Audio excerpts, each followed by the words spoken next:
Welcome back to another episode of Health Hacks as I continue my year in review. And today I am talking about tackling environmental toxins.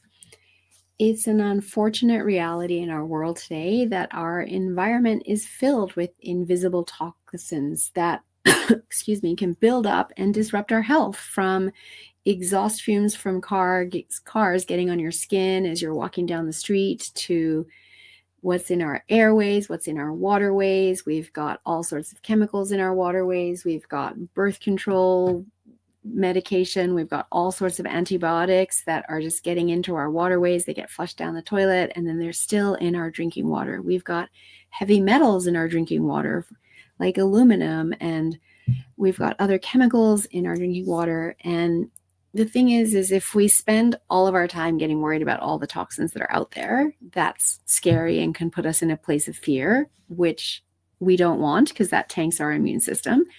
What we do want, though, is to recognize that this is our reality, and then what can we do about it?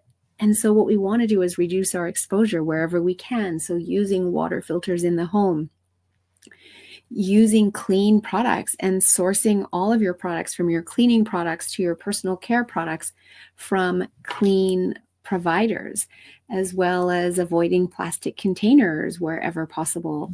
And it's just about taking small steps and switching one product at a time, and switching before you run out. Because I will say that in order to buy clean, I end up buying online. And if you run out, and you need to buy online, it's something you use daily, you're just going to go to your local drugstore and buy something, and that isn't clean in most cases.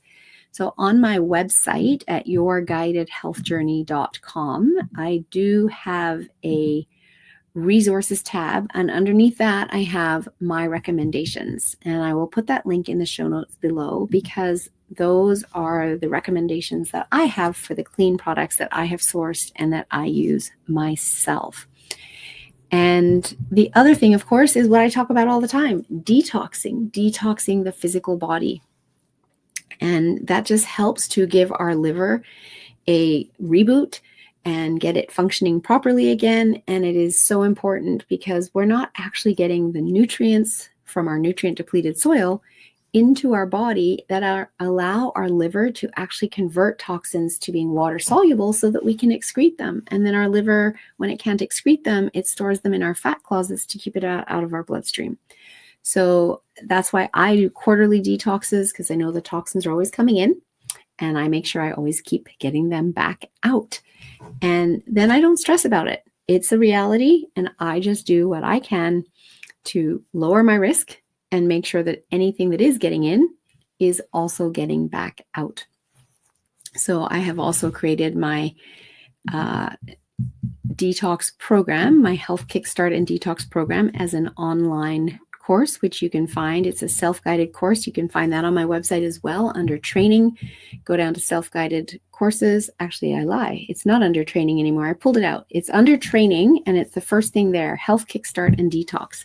And it is actually a self-guided course now, so that you can do it whenever the timing works for you. And I highly recommend that you watch the first video before you start the detox so that you are set up for success, because that video is all about setting you up for success, including deciding the best timing to start your detox. And I will remind you, there is never a perfect time, so we make the best of the time and do quarterly detoxes throughout the year so that we don't have to worry about the reality that we live in a toxic world. So I'll put those links in the show notes, and I did a whole series on toxins in our environment. And if that's something that you want to dive into more, you can find that starting at episode 423 right through to 403 right through to episode 417. Education is power. Knowledge is power. So when you know this stuff, you can choose to do something about it, as opposed to ignoring it and then later, when you have some chronic illness diagnosis, wondering how it happened. Well, toxicity in our body is one big factor in the level of chronic illness that we have in the world today. So choose to help reduce your toxic load.